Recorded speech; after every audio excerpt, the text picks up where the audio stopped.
שלום וברוכים הבאים להדרכה שלי על איך מייצרים תמונה מבוססת AI בתוכנת הקנווה, וזאת לאחר שנרשמנו עם המייל הארגוני לתוך קנווה וקיבלנו את קנווה פרו.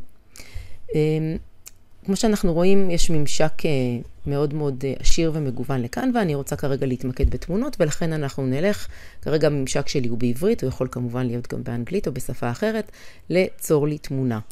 אני לוחצת על צור לי תמונה, ונפתחת לי כאן תיבת טקסט. בנוסף לתיבת הטקסט שלי, יש לי כאן תמונות קודמות שאני עשיתי, שביקשתי ממנו.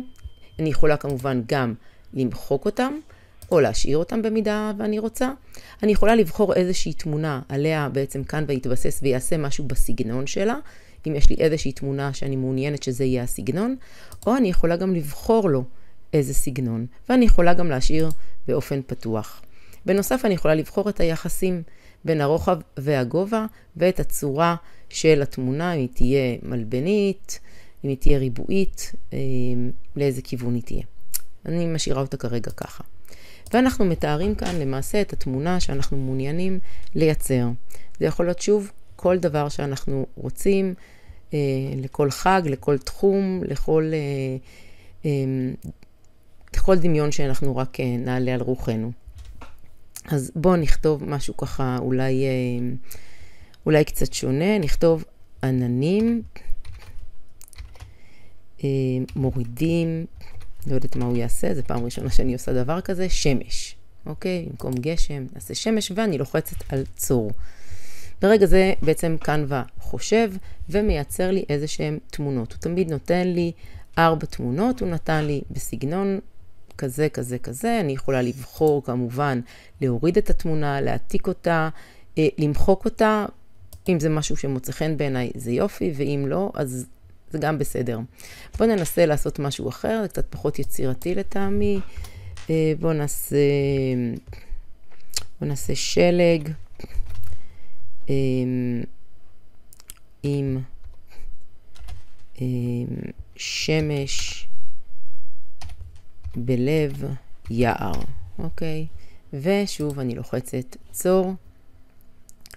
שוב הוא חושב, מייצר לי את האופציות, שוב תמיד זה 4 אופציות, ואני יכולה לבחור אם אני רוצה. יכול להיות שאני רוצה עכשיו סגנון אחר, זה נקרא סגנון חכם. בואו נלך על סגנון יצירתי, נראה אם הוא יעשה משהו אחר. השארתי את אותו פרומפט, פשוט רק שיניתי את סגנון הציור. בואו נראה אם הוא ייצר משהו קצת אחר. כן, הנה, הוא מייצר לנו דברים קצת אחרים, לדעתי קצת יותר נחמדים. ונגיד שאני מעוניינת בתמונה הזאת, אוקיי? אני יכולה, פשוט קודם כל, אמרנו פה, אני יכולה ללחוץ עליה, אני יכולה גם לבקש לערוך אותה, ואני יכולה להוריד אותה אליי למחשב ולעשות איתה מה שאני רוצה. אני בוחרת כרגע להוריד אותה אליי למחשב, הורדתי אותה אליי למחשב, ולמעשה כרגע, בתוך הדאונלוד שלי, מופיעה לי התמונה שביקשתי, את זה אפשר להוריד, ומופיעה לי כאן התמונה שביקשתי, מכאן ולייצר לי. נגיד שאני כבר לא מעוניינת בתמונות האלה, אני רוצה למחוק אותם, אני מוחקת את היצירה, זאת אומרת את כל 4 התמונות, מוחקת אותם והם לא יופיעו לי יותר, גם אלה נראות לי מיותרות.